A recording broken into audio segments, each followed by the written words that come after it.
This really happened to me, a story from my own life that I've only told a handful of people. It's not about ghosts or monsters, but about a devil who wore my family's name.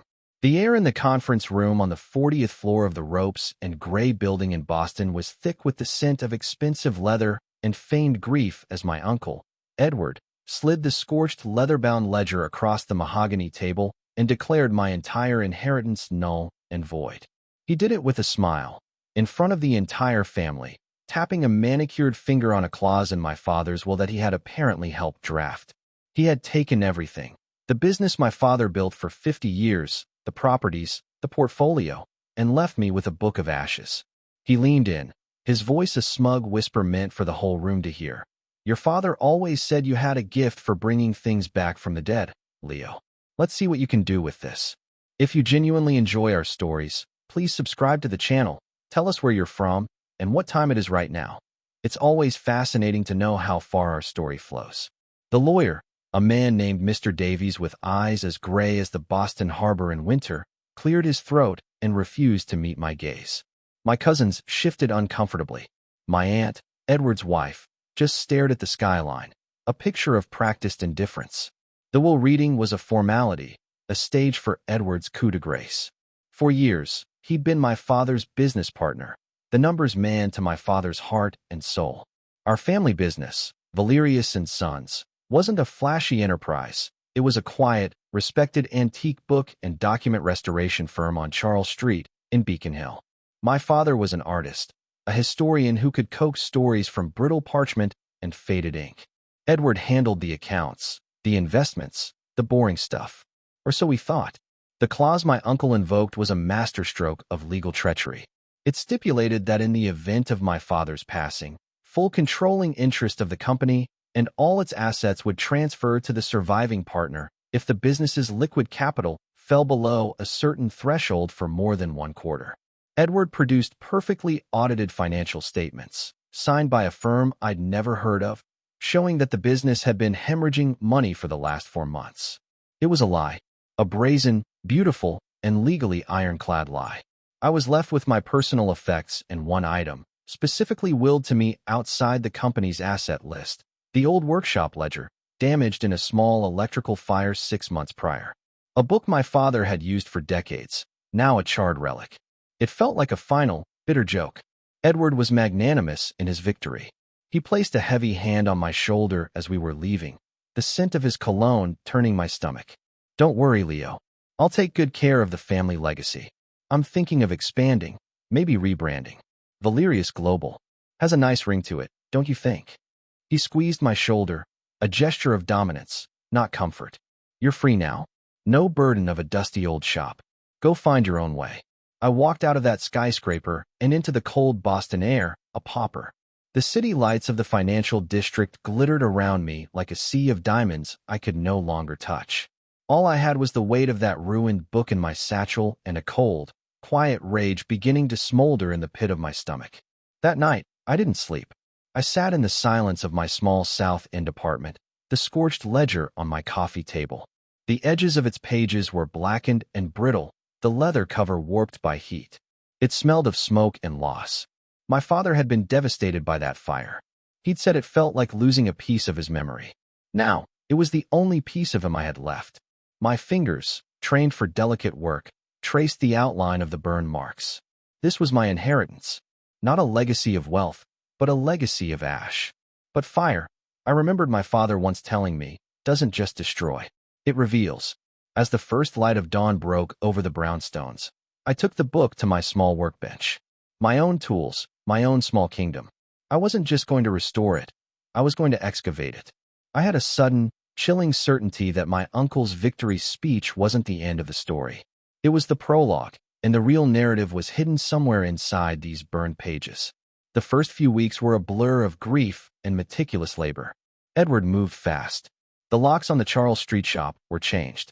A press release announced the restructuring of Valerius and Sons under his sole leadership. I saw him having lunch at the Bristol Lounge at the Four Seasons, laughing with men in expensive suits. He was erasing my father, and by extension me. My world had shrunk to the four walls of my apartment and the damaged pages of the ledger. using a vapor chamber to humidify the brittle paper and a delicate touch to separate the fused pages. I began to bring the book back to a state where it could be read. Most of it was exactly what I expected: records of acquisitions, client notes, formulas for specific ink mixtures my father had developed. But then I found the first anomaly. Tucked into the records for 1998 was a small, almost invisible notation next to the purchase of a rare 16th century manuscript. It was a single letter and a number, a tiny, hand-penciled A7. It meant nothing to me. 2 weeks later, working through a section from 2005, I found another, C12, and then another, B4.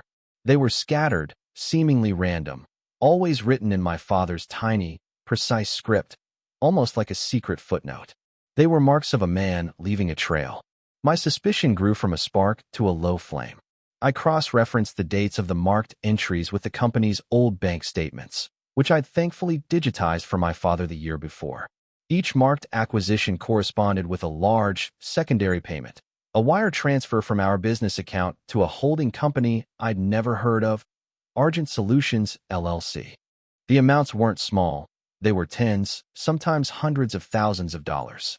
The money was leaving our company, but there was no corresponding asset on the books. It was a ghost, a financial black hole. Then came the chilling discovery.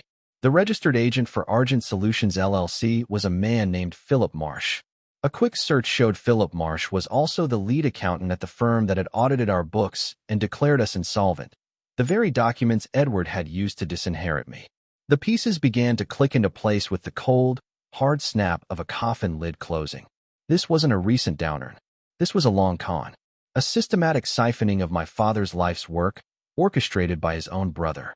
The electrical fire that damaged the ledger suddenly seemed far too convenient. It hadn't been an accident.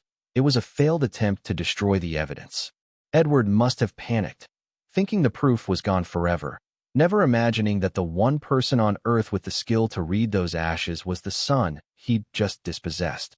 While I was working, the world kept moving. Boston Magazine ran a feature on Edward, the new king of Charles Street, they called him. There he was, leaning against my father's favorite reading chair in the shop's main gallery, a smug, proprietary grin on his face. The article detailed his ambitious plans to auction off the Valerius collection, a selection of the rarest pieces my father had acquired over a lifetime. The auction was to be held in 3 months, a massive, black-tie affair at the historic Park Plaza Hotel, co-hosted by Skinner auctioneers. It was to be his coronation. He was selling my father's soul to the highest bidder. Reading that article, sitting amidst the dust and chemical scents of my work table, was the turning point. The grief that had clouded my mind receded, replaced by something colder, harder, and infinitely more patient. He had left me with a book of ashes, and from it, I was building him a pyre. The little codes, A7, C12, B4, they weren't just notations. I realized they were coordinates on a map. But a map to what?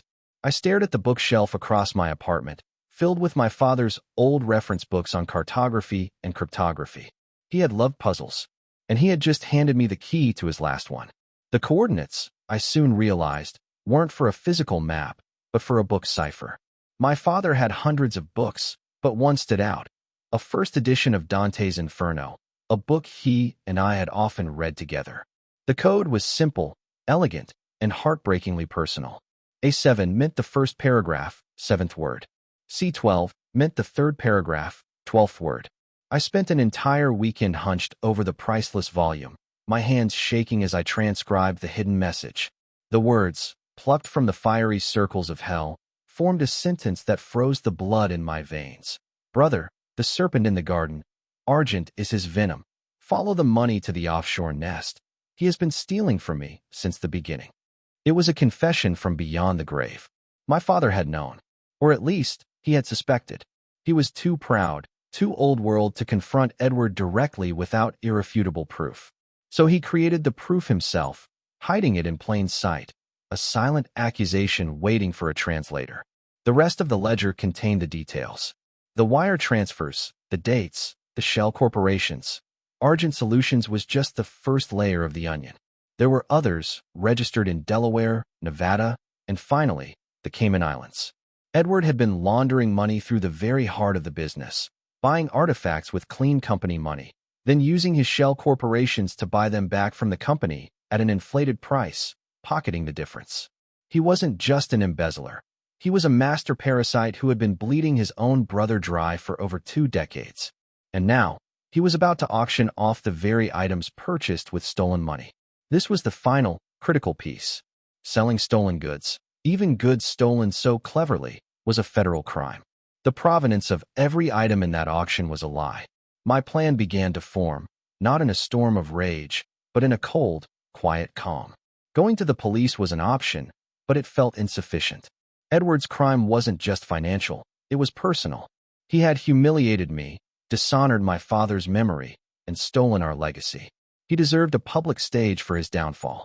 He deserved to have his new kingdom crumble around him at the very moment of his coronation. His grand auction would be that stage. I spent the next 2 months living a double life. By day, I picked up freelance restoration work to pay the bills. By night, I became a forensic accountant, a digital ghost.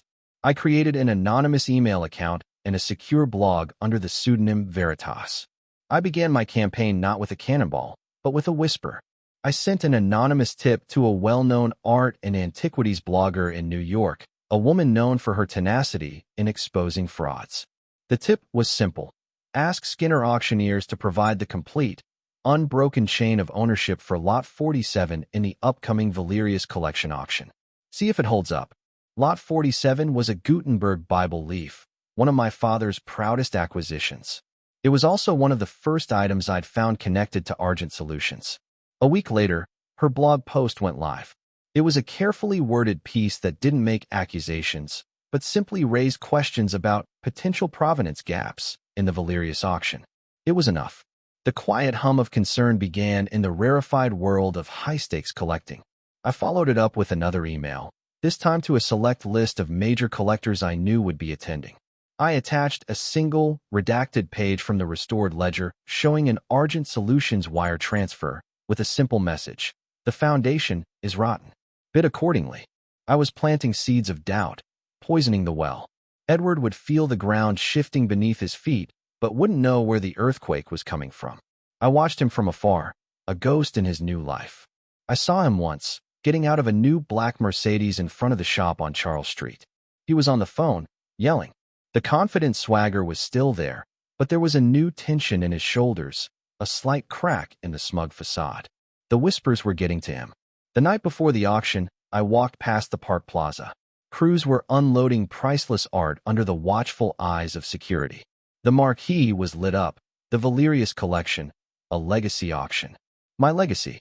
My father's legacy. He had built his new life on a foundation of lies, and I was about to set that foundation on fire. The night of the auction was a classic Boston spectacle. The ballroom at the Park Plaza was a sea of black tie and old money, the air buzzing with quiet chatter and the clinking of champagne glasses. I didn't look like I belonged. I hadn't bought a ticket. I had called in a favor with a journalist friend from the Boston Globe who owed me for some research I'd done for him years ago. I was his plus one, armed with a press pass and a laptop bag that felt like it weighed 100 pounds. My disguise was simple. I was just another face in the crowd, a nobody. Edward was in his element, holding court near the stage, his wife dripping with diamonds at his side. He was the king in his castle, accepting congratulations, his smile wide and predatory. But I saw him check his phone constantly. I saw the way his eyes scanned the room, a flicker of paranoia beneath the polished veneer. He knew something was wrong, but he had no idea the threat was already inside the gates. I found a spot at the back, near the tech booth, and set up my laptop. The journalist, a guy named Mike, gave me a questioning look. "You sure you just want to observe, Leo? You look like you're preparing for a corporate takedown." I gave him a thin smile. Something like that. The auction began. The auctioneer from Skinner was a silver-haired pro, charming the bids out of the wealthy attendees. Lot after lot went for astronomical prices. With each strike of the gavel, I could see Edward's confidence returning. The whispers hadn't scared off the money. He was going to win. He was going to get away with it. Oh, my heart hammered against my ribs. My palms were slick with sweat. This had to be timed perfectly.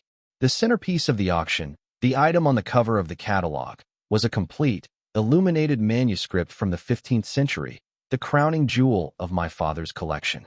It was also the single most expensive item Edward had laundered, the transaction that had funneled nearly $2 million into his Cayman Islands account. This was the moment. As the auctioneer introduced the manuscript, building the drama, I uploaded the files. And now, ladies and gentlemen, the auctioneer's voice boomed. Lot 112, the St. Albans Psalter, on the massive screens on either side of the stage, where a high-resolution image of the manuscript was supposed to appear, a different image flashed up instead. It was a page from the scorched ledger. Crisp, clear, and undeniable. Across the top, in bold red letters, I had typed, "Stolen."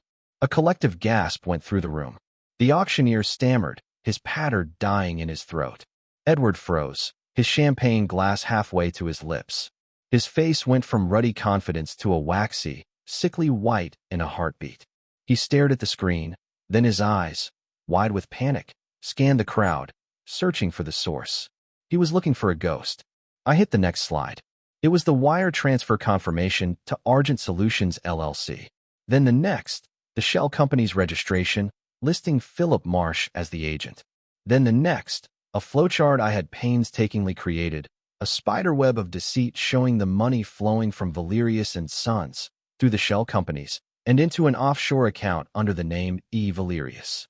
The room was dead silent. Then, a low murmur started, growing into a roar of shock and outrage. The illusion of prestige and legitimacy had been shattered in an instant. I saw a man in the front row, a well-known collector, stand up and furiously gesture to his aide.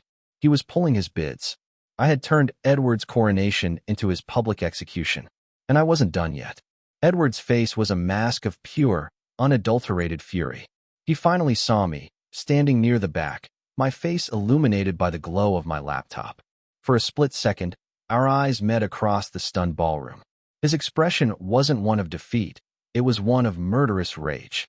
He started pushing through the crowd towards me, his wife trying to hold him back. "Security," he bellowed, his voice cracking. "Get him out of here. He's lying." But it was too late. My journalist friend, Mike, was already on his phone, dictating the story of a lifetime to his editor at the Globe. The art blogger from New York was live tweeting, her photos of the screens going viral in the art world. I had armed them with the truth, and they were firing every bullet. As Edward shoved his way closer, a new set of players entered the scene. 3 people, 2 men and a woman in conservative business suits, walked calmly through the main doors. They weren't guests. They moved with the quiet authority of law enforcement. The woman leading them held up a badge. "Edward Valerius," she said, her voice cutting cleanly through the chaos. "I'm Agent Miller with the FBI's art crime team. We need to have a word with you." The final slide I had prepared clicked onto the screens. It was a simple side-by-side comparison. On the left was the date of the electrical fire at the workshop. On the right was Edward's flight itinerary, showing he had flown back to Boston from a supposed business trip a day early, under a different name, landing at Logan Airport just hours before the fire was reported.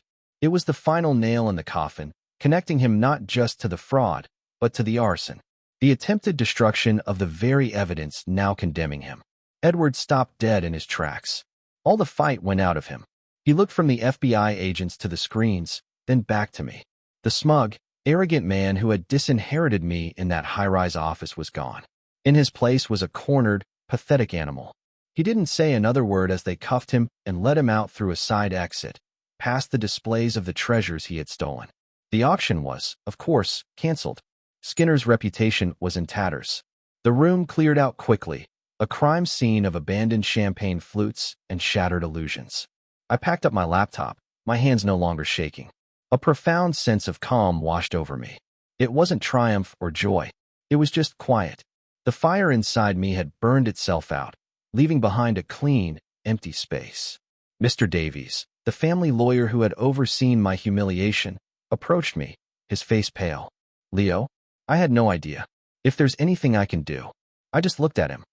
"You did enough," I said, and walked away. I didn't wait to see the fallout on the news. I didn't need to.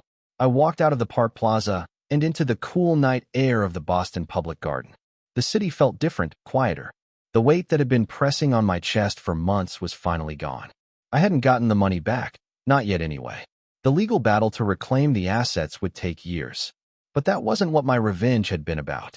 Edward had tried to erase my father's name and turn his legacy into ash. So I had taken that ash, that inheritance of fire, and used it to burn his world to the ground. The authorities would handle the rest. My part was done. I walked the long way home, through the gaslit streets of Beacon Hill, past the dark windows of the shop on Charles Street. My father's shop. Our shop. Someday, I would open its doors again. But for now, I was content. The legal proceedings were a slow, grinding machine, but the outcome was never in doubt. With the evidence from the ledger and the FBI's own investigation into the offshore accounts, Edward was facing a mountain of charges: wire fraud, money laundering, interstate transportation of stolen goods, and arson. He took a plea deal to avoid a public trial, to prevent even more of his dirty laundry from being aired. He was sentenced to 15 years in federal prison. Philip Marsh, the accountant, turned state's evidence and got 5. My aunt filed for divorce immediately, claiming she knew nothing, a performance of willful ignorance that no one in the family truly believed. The civil forfeiture case to reclaim the stolen assets moved forward, and my lawyer assured me that, in time, a significant portion of what was stolen would be returned to its rightful place, my father's estate. But honestly, the money felt like an afterthought. The real victory had already happened. The Valerius name, which Edward had tried to hijack for his own greedy ambitions, was now synonymous with his downfall. The story was everywhere: the Globe, the New York Times, art world publications across the globe. They didn't call him a brilliant businessman. They called him the Serpent of Charles Street. I reopened the shop 6 months later. It was smaller, humbler. I sold off the high-value, tainted pieces that the government returned to me, using the funds to establish a foundation in my father's name, dedicated to preserving historical documents for museums and libraries that couldn't afford it. The rest of the inventory, the books and maps my father had truly loved, I kept. The shop was quiet again. It smelled of old paper and bookbinding glue, just as it should. I didn't want a global empire. I just wanted my father's workshop back. Customers came in, some out of curiosity after reading the stories, but many were the old clients, the academics and collectors who had respected my father. They came back because they trusted the name again. They trusted me. I kept the scorched ledger. It sits in a climate-controlled glass case behind the counter, a permanent fixture in the shop. It's not a trophy. It's a reminder, a testament to the fact that some things can't be burned away. Sometimes, people come in and ask about it, and I tell them a simplified version of the story. I tell them it was my inheritance. They look at the charred, ruined book, then at me, and they don't quite understand. They see a relic of a fire, a symbol of destruction. But I know the truth. Edward gave me a legacy of ashes, thinking it was the end, but he had forgotten what my family truly does. We bring the truth back from the fire. The end.